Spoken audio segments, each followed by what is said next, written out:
First of all, thanks very much for turning up.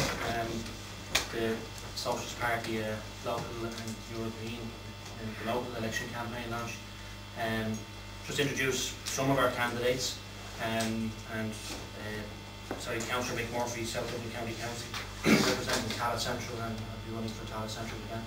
Just the people who are here and where they're running is Terry Cllr, Val Brigham, Brian Green, Holt, John McCamley, Sowers, Rue Coventry, Mulhuddard, Claire Daly, Sowers, Dennis Keane, Mulhuddard, and Joe Higgins for the Castleknock ward. These are the candidates, and obviously we've existing councillors, Rue Coventry, Claire Daly, myself, Mick Barry from Cork, and Dave Keating from Cork, not here, but obviously they're running as well, and Frank Gallagher running in Drogheda. So that's just to introduce our candidates. The campaign obviously has kicked off in earnest really, well, since last week, particularly I think last night was when we noticed most people out canvassing. I think just the only comment I'd make really is that it has more the feel of a general election about it, in the sense that it's the big national issues that are basically what people are focused on. I think people are very focused on punishing the government. I think that's the key feature. I think we're going to see this right throughout. And then the question for everybody is, in what way are they going to punish the government? In other words, which other candidates are they going to plumb for? So that's the sort of general context. Obviously, the international, national economic background is key to the whole thing. And as I said, we have plenty to say, and that's in those circumstances.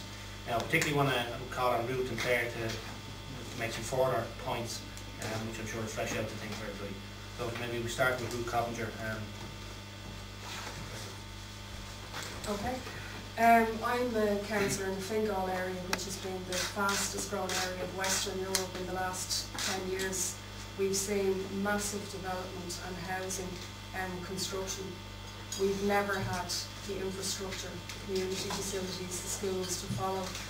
But further adding to our difficulties, and what the Socialist Party will be highlighting, is the fact that Fingal Council's capital programme for 2009 has been savaged by €55 million following a financial directive from the Department of the Environment that prohibits it from using its full reserve fund of developers' levies that it's amassed because of the housing boom in our area.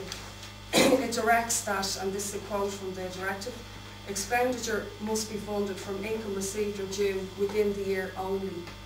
So that means projects such as community facilities and massive new communities such as Ongar, Tillstown and many others throughout Fingal that have none may never get any in the next year.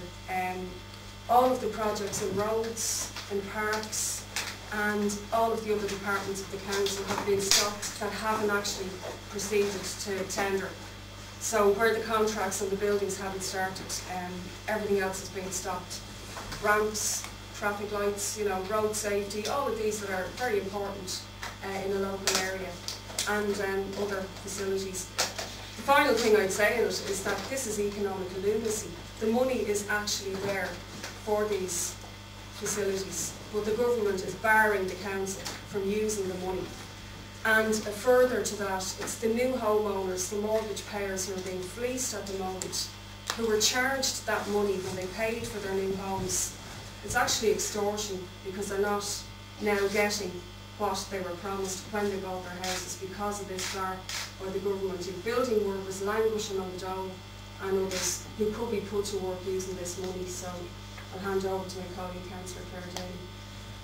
Again, very briefly, the point we will be making is that it's really at local level where the profits were netted by the developers, and it's very much at local level where people are living with the consequences of planning decisions which allowed housing being developed without the infrastructure being in place to support it. And if the infrastructure wasn't delivered in the course of the boom, well then clearly the battle is on to get it now in the course of the economic crisis that we have. Root out with the problems in the capital budget, but on the current budgets, expenditure budgets of the council, we also see a crisis growing, and you only have to drive through some of the towns and areas to see the uncut grass and all the rest of it that's beginning to show.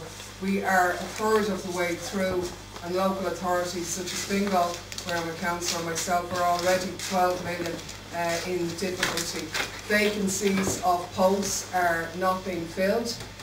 Many workers, because of what's happening in the public sector, are choosing to retire early, and there is a prohibition on those vacancies being filled. Any local authority now who want to fill a vacancy have to get the permission, not of the Minister for the Environment, but of the Minister for Finance has to approve the filling of every vacancy, and one would imagine that he has enough to be doing rather than worried about that, but suffices to say he hasn't approved the filling of any of them, with the exception of a small number of lifeguards. So the point we're making is that these national decisions are having and are going to have a very critical local impact on people living in communities. I think it's clear, as Councillor Murphy said, that already people know who they're not going to vote for, and they most definitely aren't going to vote for Fianna Fáil, and many of them won't vote for the Greens. What's less certain is where is that vote going to go. And the message that the Socialist Party is bringing to this campaign is that whatever has been unleashed so far is only the tip of the iceberg.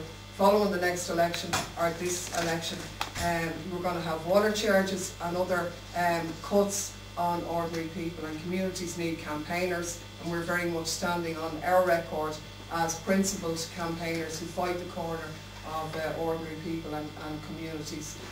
We are all members of councils which are, if you like, controlled by the opposition at the moment, and it hasn't made a huge impact. So we're very much standing on our records as people who made a stand and continue to do so. Very good. Thanks, Claire. Thanks, Ruth. We'll open it up, obviously, for questions. Sorry, Dennis, sorry. And then we'll open up the questions to anyone at all on the panel that you can ask questions of. Dennis Keaton, who's not from anything else, is leading trade unionist, CPSU. Dennis Keaton, standing in the 100 wards. I think, as Mick said earlier on, the issues are mostly the doorstep are national issues. And it's pay, it's conditions, it's fear for people's jobs, and also fear for the future. I'm the current executive member of the Civil Public Services Union, and past president of that union. But for a lot of members, but for all up to this stage, there's a real fear for what's currently there, how people can get by, but also what's going to happen in the future. And while some unions are stepping up and trying to defend their members in this areas, unfortunately people in the workplaces feel that isolated at this stage. And that's what we're getting back through the doors at this stage. A real public anger, and as two speakers have said already, that people are going to react with their votes, and they know who they're not going to vote, who they're going to vote against at this stage. At this stage, so we understand as trade unionists and as the Socialist Party that we have to run dual campaigns. It's not enough just to work in trade unions, because of the attacks, our political attacks at this stage. They're attacking our pay and conditions, but also attacking our services. And that's the reason why we're standing at this stage. I think the members in the civil service and right through the different areas understand these attacks are going to continue, and will use our votes accordingly in the